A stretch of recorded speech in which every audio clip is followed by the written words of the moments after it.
सारा जहां साथ दे तो और बात है, तुम साथ दो तो और बात है। चलने को तो एक पैर पे चलती है दुनिया, दोनों पैर अगर साथ दें तो और बात है। नमस्कार दोस्तों, मैं सुशील स्वागत करता हूं आपके अपने यूट्यूब चैनल सरस्वती क्लासेस पर। जैसा मैंने कहा था कि बहुत जल्द मैथ की क्लासेस भी स्टार्ट होने वाली हैं, तो हम लोग आज बात करेंगे मेंसुरेशन क्षेत्रमिति पर। आइए समझते हैं। आज का हमने लिया है क्षेत्रमिति में वृत्त। सर्कल क्या होता है, सर्कल की प्रॉपर्टीज़ वैसे काफ़ी हैं, लेकिन हम लोग मेंसुरेशन पढ़ रहे हैं आज, तो मेंसुरेशन के हिसाब से देखेंगे कि इसकी प्रॉपर्टीज़ मेंसुरेशन में क्या क्या यूज होती हैं। बाकी फिर जीवा, स्पर्श रेखा वगैरह, टेंजेंट वगैरह हम लोग जब ज्योमेट्री पढ़ेंगे, ज्यामिति पढ़ेंगे, तब वहाँ पर समझेंगे। आइए समझते हैं कि व्रत समझ रहे हैं आप। जैसे मान लीजिए कोई एक तार है, तार को ऐसे घुमा के बना दिया जाए, ये हो गया व्रत। या एक पहिया है, पहिया का जो शेप होता है वो गोल गोल, ये भी हो जाता है व्रत। अच्छा, बहुत से बच्चे व्रत और गोले में कंफ्यूज रहते हैं। तो गोला वो होता है, जैसे मान लीजिए कोई एक बॉल, जिससे आप लोग क्रिकेट खेलते हैं, या कोई फुटबॉल हो गई, ये कहलाएगा आपका गोला, और जो पहिया होगा ये कहलाएगा आपका व्रत। ठीक है, तो व्रत और गोले में आपका कंफ्यूजन आशा करता हूँ दूर हो गया होगा। आइए समझते हैं कि व्रत में क्या क्या होता है। देखिए, जैसे मान लीजिए कोई व्रत है, ठीक है, मैंने यहाँ पर बनाया कोई एक व्रत। ठीक, इस व्रत का क्षेत्रफल की बात करें, क्षेत्रफल होता क्या है इसमें, तो इस व्रत के द्वारा जितनी जगह घेरी गई है, जैसे ये इतनी जगह इसमें घेरी गई है, इसे कहलाएगा ये कि ये जो जगह इसने कवर की है, ये कहलाता है इसका एरिया, अर्थात क्षेत्रफल। ठीक है, तो इसका क्षेत्रफल होता है। इसमें देखिए 2-4 फार्मूले हैं, आपको याद करने पड़ेंगे, क्योंकि मेंसुरेशन में फार्मूले बहुत ज़रूरी हैं। कुछ फार्मूले याद कर लीजिएगा, बाकी मैं आगे ट्रिक से आपको पूरा जो भी मेंसुरेशन है, चाहे वो आयत हो, वर्ग हो, लेकिन फार्मूले आपको एक बार दिमाग में रखने पड़ेंगे। कभी कभी क्या होता है कि ट्रिकें दिमाग में नहीं आती हैं। तो ये हो गया इसका एरिया, क्षेत्रफल, इसने इतना कवर किया। क्षेत्रफल होता क्या है, पाई आर स्क्वायर। ठीक है, आर होती है, आर बराबर होता है त्रिज्या, जिसे कहते हैं इंग्लिश में रेडियस। ठीक है, इसको आर से डोनेट करना अपन ने, त्रिज्या बोलते हैं, ये होगी आर त्रिज्या। और अगर हम इसी त्रिज्या को देखिए, ये हो गया वृत्त का केंद्र, केंद्र से ये आधी दूरी तक होगी त्रिज्या, और यहाँ से अगर हमने इसको पूरा मिला दिया तो ये हो गया, देखिए आर, तो आर ये भी हो जाएगी। कहीं से भी देखिए, केंद्र से अगर ये ऐसे आती है तो ये भी आर हो जाएगी, ये भी हो जाएगी त्रिज्या। लेकिन अगर ये ऐसे करके पूरी एक स्ट्रेट लाइन, सीधी लाइन आ जाए वृत्त से, मान लीजिए व्रत है, व्रत का एक केंद्र है, यहाँ से एक ऐसी सीधी लाइन खींच दी जाए जो केंद्र से होते हुए जा रही है, ये हो जाएगी आर, और आर बराबर मतलब r plus r is equal to 2r। इसे कहेंगे व्यास, डायमीटर। ठीक है, इसे रिप्रेजेंट करेंगे डी से। आपको इतनी चीज़ समझ में आई, बेसिक फार्मूला है, थोड़ा सा समझ लीजिए। इसके बाद सीधे आते हैं क्वेश्चन के ऊपर अपने, क्योंकि ये फार्मूले काफ़ी इंपॉर्टेंट हैं। तो व्रत का क्षेत्रफल हमने देखा पाई आर स्क्वायर, और व्रत की परिधि क्या होती है।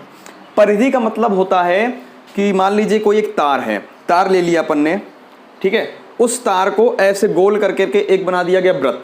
ठीक है, अब ये जो तार है, इधर से इधर तक इसकी लंबाई कितनी है टोटल, मतलब अगर इसको ऐसे खोल दें तो इसकी लंबाई जो निकल के आएगी वो होती है परिधि। तो परिधि का मतलब क्या हुआ कि ये वाली जो बात हो रही इसकी, ठीक है, ये जो इसकी लंबाई है, इसकी बात हो रही, ये होती है परिधि। बात समझ में आ गई कि नहीं आ गई। तो ये परिधि क्या थी, 2πr। ठीक है, आपको 2 फार्मूले व्रत में याद रखने हैं कि क्षेत्रफल होता है पाई आर स्क्वायर और परिधि होती है 2πr। और यहाँ पर हम लोग व्रत के साथ साथ अर्धव्रत की भी बात कर लेते हैं, हेमी सर्कल की। तो देखिए कुछ नहीं होता है, जो व्रत का अपन का क्षेत्रफल था उसका ही देखिए, ये पूरे व्रत का क्षेत्रफल था, और ये किसका, आधे का हो जाएगा। तो आधे का क्या होगा, पूरे का आधा ही तो हो जाएगा भाई। पूरे का होता है पाई आर स्क्वायर, और बाई 2 आधा कर दो तो इसका आधे का आ जाएगा। ठीक है, और जो परिमाप होता है, परिमाप क्या होता है, 2πr तो देखिए पूरे का होता है, लेकिन हम लोग यहाँ से ये इसी की तो बात कर रहे हैं पूरे की। मैं आपको फिर से समझाता हूँ, इसको हटा के अगर हम बात करें, देखिए ये तो था अपना यहाँ से यहाँ तक का, ठीक है, इसकी बात कर रहे थे ना परिमाप में, पूरे वाले की, ये हो गया अपना पूरा व्रत। ठीक है, अगर अपने इसको हटा दिया तो ये वाला बचा, तो अपना क्या होता था परिमाप, 2πr। अगर हम इसको हटाएंगे तो इसका आधा हो जाएगा। ये तो यहाँ से यहाँ तक की बात आ गई, लेकिन अभी ये बचा हुआ है इसका। ठीक है, परिमाप की बात कर रहे हैं ना, तो यहाँ पर होता है केंद्र, केंद्र से ये हो जाएगा r, और ये भी हो जाएगा r और r 2r। तो देखो ये से तो ये कट जाएगा, पाई आर प्लस 2r। ठीक है, बात समझ में आई कि नहीं आई। अब यहाँ पर क्या करेंगे अपन लोग, देखिए 2r है तो r से r ले लेंगे कॉमन। ठीक है, और यहाँ पर क्या आ गया, पाई प्लस 2। क्लियर हुई बात कि नहीं? ये कह सकते हैं, या इसको और सॉल्व करने के लिए अपन लोग कह सकते हैं कि पाई की वैल्यू पुट कर सकते हैं। पाई की वैल्यू होती है 22/7, ये लगभग में होती है, या कहीं कहीं आपको मेंशन कर दी जाएगी कि पाई की वैल्यू 22/7 या 3.14 दी गई है। ठीक है, तो 22/7 रख लीजिए आप यहाँ पर, तो आर यहाँ पर आ गया 22/7 + 2। ठीक है, तो 7 दूने 14, 14 और 2 16, 16 20 36। ठीक है, तो आर और यहाँ पर कितना आ गया 36/7। यहाँ से आप क्या करेंगे कि इसको देखिए आप सॉल्व करेंगे तब आपको ये तो मान रखना ही पड़ेगा। तो आप यहाँ से टाइम बचाने के चक्कर में आप लोग यहाँ पर खेल जाएंगे कि आर और 36/7। क्लियर हुई बात कि नहीं? तो अपन लोग अब आते हैं सीधे क्वेश्चन पर, और सीधे क्वेश्चन देखते हैं। बाकी जो छोटे छोटे प्रॉपर्टीज होंगी मैं आपको समझाता रहूँगा। तो सर इसको लगाइए ज़रा क्वेश्चन। तो अपन ने 2 क्वेश्चन लिए हैं, छोटे से क्वेश्चन हैं। पहले बेसिक लेंगे, फिर धीरे धीरे क्वेश्चन का स्टैंडर्ड बढ़ाते चलेंगे। तो देखिए यहाँ पर पहला क्वेश्चन है कि एक वृत्त का व्यास 8 सेंटीमीटर है। मैंने आपको बताया व्यास की बात हुई है। व्यास का मतलब क्या होता है? r + r = 2r। यही तो बात भाई, मतलब कि जो व्यास होगा, ये जो व्यास होगा त्रिज्या का दुगना होगा। त्रिज्या का दुगना होगा तो मतलब त्रिज्या कितनी हो जाएगी? व्यास की आधी हो जाएगी। अगर d बराबर दिया है अपन ना, d बराबर दिया हुआ है 8 सेंटीमीटर, तो r कितना हो जाएगा? 4 सेंटीमीटर। ये तो बात भाई ठीक है। r दिया है और वृत्त का क्षेत्रफल पूछा है। क्षेत्रफल क्या होता है? वृत्त का एरिया होता है πr²।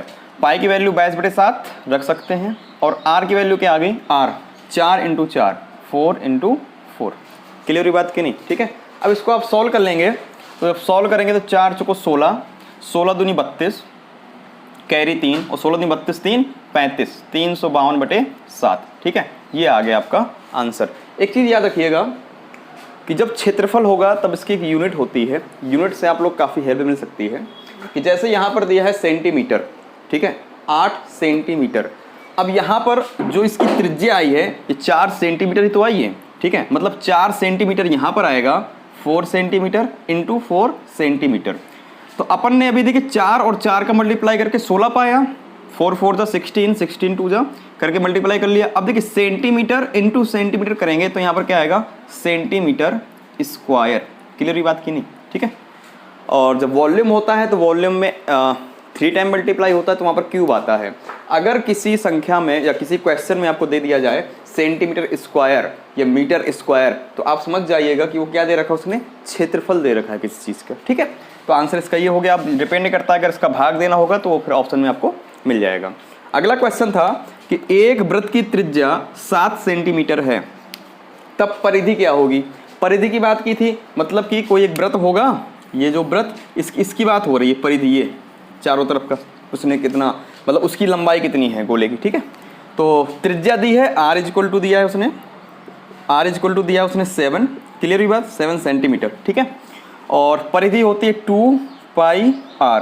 तो यहाँ पर आप रख सकते हो फार्मूले पे 2 पाई की वैल्यू 22/7 × r की वैल्यू कितनी है? 7। ठीक है, 7 से 7 कट गया, 22 दूनी 44। अब यहाँ पर ध्यान दीजिएगा कि r यहाँ पर आएगा तो केवल 1 ही सेंटीमीटर आएगा, तो यहाँ पर सेंटीमीटर सिंगल टाइम रहेगा ना, 1 टाइम पे, तो ये आ गया 44 सेंटीमीटर। तो आशा करता हूँ कि आपको ये छोटे से क्वेश्चन थे आराम से समझ में आ गए होंगे। आइए चलते अपने सेशन के कुछ और क्वेश्चन की ओर जो थोड़ा सा इनसे अच्छे होंगे। पॉज करिएगा सर, हो गया? ठीक है, तो अगला क्वेश्चन है अपना कि एक वृत्त का क्षेत्रफल 324 पाई है, तो उसकी दीर्घतम जीवा क्या होगी? ठीक है, जीवा, और वो भी कैसी आपने देखी? दीर्घतम मतलब बड़ी से बड़ी जीवा की बात हुई है। आपने देखा होगा, मैं कुछ प्रॉपर्टीज़ हैं आपको बताऊंगा। ये व्रत मान लीजिए, बहुत गंदा सा बन रहा है, थोड़ा सा फिगर मुझसे नहीं बनते हैं तो थोड़ा ध्यान दीजिएगा। जैसे व्रत है, व्रत की जीवा ये भी होती है, ठीक है, किसी व्रत की जीवा ये भी हो सकती है, लेकिन उसने पूछा दीर्घतम जीवा, मतलब बड़ी से बड़ी जीवा की बात हुई है। तो बड़ी से बड़ी जीवा आप याद रखिएगा, बड़ी से बड़ी जीवा हमेशा केंद्र से होकर गुजरती है। ठीक है, बड़ी से बड़ी जीवा हमेशा, भाई तभी तो ये सबसे ज़्यादा बड़ी होगी। भाई जीवा तो देखिए ये भी है, जीवा ये भी है, जीवा ये भी है, जीवा ये भी है, लेकिन बड़ी से बड़ी कौन सी होगी? जो बिल्कुल बीच से निकलेगी, वही तो होगी बड़ी से बड़ी जीवा। क्लियर हुई बात की नहीं? तो सबसे बड़ी जीवा की बात हुई, मतलब इसकी व्यास की बात की गई है। कहीं ना कहीं उसने इसको घुमा करके बोला है, इसकी जगह क्या बोला है उसने? व्यास क्या होगा। क्लियर हुई बात की नहीं? ठीक है, तो देखिए वृत्त का क्षेत्रफल दिया है 324 पाई। हमें पता है वृत्त का क्षेत्रफल क्या होता है, पाई आर स्क्वायर बराबर दे रखा है। देखिए क्षेत्रफल होता है पाई आर स्क्वायर बराबर उसने क्या देखा 324 पाई, 324 पाई, यही तो बात भाई। अब देखिए यहाँ से जो पाई है, पाई यहाँ से नीचे आ जाएगा तो पाई से पाई कैंसिल हो जाएगा, आर स्क्वायर बचा। अब देखिए अगर यहाँ पर स्क्वायर है और इसका स्क्वायर हमें हटाना तभी तो हमको आर की वैल्यू पता चलेगी। बात समझ में आ रही कि नहीं आ रही है? तो हम लोग क्या करें, इसको हटाएं और यहाँ पर देखिए स्क्वायर होता है, इसको बराबर के उस तरफ जाएगा तो यहाँ पर क्या आ जाएगा, रूट आ जाएगा। और रूट आ गया तो हमको पता आर की वैल्यू कितनी आ गई, रूट 324। और रूट से अगर किसी चीज़ को बाहर निकाला जाता है तो हमेशा जोड़े में बाहर निकलता है, ये बात याद रखिएगा। तो मतलब कि किसी न किसी का स्क्वायर होगा। तो अगर आपको स्क्वायर आते हैं तो बहुत अच्छी बात है, अगर आपको स्क्वायर निकालने अगर याद है तो अच्छी बात है, अगर नहीं निकालना आता है तो मैं किसी दिन एक दिन वर्गमूल और घनमूल पर, ठीक है, एक वीडियो आपको बना के दे दूंगा, इससे आप पता चलेगा कि इसका स्क्वायर क्या होता है, आपको याद करने की भी आवश्यकता नहीं पड़ेगी। तो आर बराबर आ गया, ये होता है 18, तो आर बराबर आ गया, इसकी त्रिज्या आ गई 18, लेकिन उसने पूछा क्या है, व्यास पूछा है, अधिकतम जीवा पूछी है, तो डी बराबर क्या आ जाएगा 18 दूनी 36, क्योंकि दुगना ही तो होता है ये, तो हमारा आंसर एक ठो ये आ गया। क्लियर हुई बात क्या नहीं? और आपको वीडियो पसंद आ रहा हो तो आप लोग इसको लाइक करें और कमेंट थम्स अप करके बताएं कि हाँ वीडियो पसंद आया है, और चैनल को अधिक से अधिक लोगों तक शेयर करें, ताकि हमारा जो यूट्यूब का क्राइटेरिया होता है, नया चैनल है, कि इतने सब्सक्राइबर होने चाहिए, इतने व्यूज़ होने चाहिए, तब हम लोग लाइव आ पाएंगे। और जब लाइव आएंगे तो आप लोगों से मज़ा आ जाएगा बात करने में, और आप लोगों की डाउट भी जो डाउट का सेशन हो वो भी चलने लगेगा, ठीक है। तो अगला क्वेश्चन ये है कि किसी वृत्त का क्षेत्रफल और परिधि बराबर हैं, ठीक है, तो कोई दिक्कत नहीं है। वृत्त का क्षेत्रफल की बात की है, परिधि की बात की है। क्षेत्रफल क्या होता है, पाई आर स्क्वायर, इसको मैं यहीं पे सॉल्व कर दे रहा हूँ, नीचे दिख रहा होगा, ठीक है, इसको मैं यहाँ से ऐसे कर दे रहा हूँ, ठीक है। पाई आर स्क्वायर हो गया इसका क्षेत्रफल, इज इक्वल टू किसके बराबर है, परिधि, मतलब 2 पाई आर के बराबर, यही तो बात दी है उसने। अब देखिए वृत्त तो एक ही होगा ना भाई, उसी वृत्त का क्षेत्रफल है और उसी वृत्त की परिधि है, तो उसका आर तो बराबर ही होगा भाई, आर यही तो होता है, यहाँ से लेकर के यहाँ तक इसी के क्षेत्रफल की बात की जा रही है, इसी की परिधि की बात की जाए तो आर तो इक्वल हो गया। जब आर इक्वल होगा, अगर दो वृत्त होते तो हो सकता था यहाँ पर R1 और R2 ले लिया जाता, लेकिन यहाँ पर R1 R2 नहीं लेंगे, ठीक है। तो देखिए यहाँ पर आप देखेंगे कि एक R से तो ये R गया, कोई दिक्कत, और पाई से ये पाई गया, ठीक है। तो R बराबर कितना आ गया, R इक्वल टू आ गया आपका 2। उसने पूछा क्या था, तो व्यास क्या हो गया, व्यास क्या होता है, त्रिज्या का दुगना, मतलब कि 4। आपका आंसर आ गया 4। आशा करता हूँ कि आपको ये समझ में आ गए होंगे, और अगले वीडियो में हम लोग देखेंगे और भी बेहतरीन क्वेश्चन जो आए हुए हैं, और एसएससी सीजीएल के भी देखेंगे कुछ क्वेश्चन, और यूपी पुलिस के भी देखेंगे, क्योंकि वैकेंसी आने वाली है, हो सकता है कोरोना के बाद वैकेंसी आ जाए।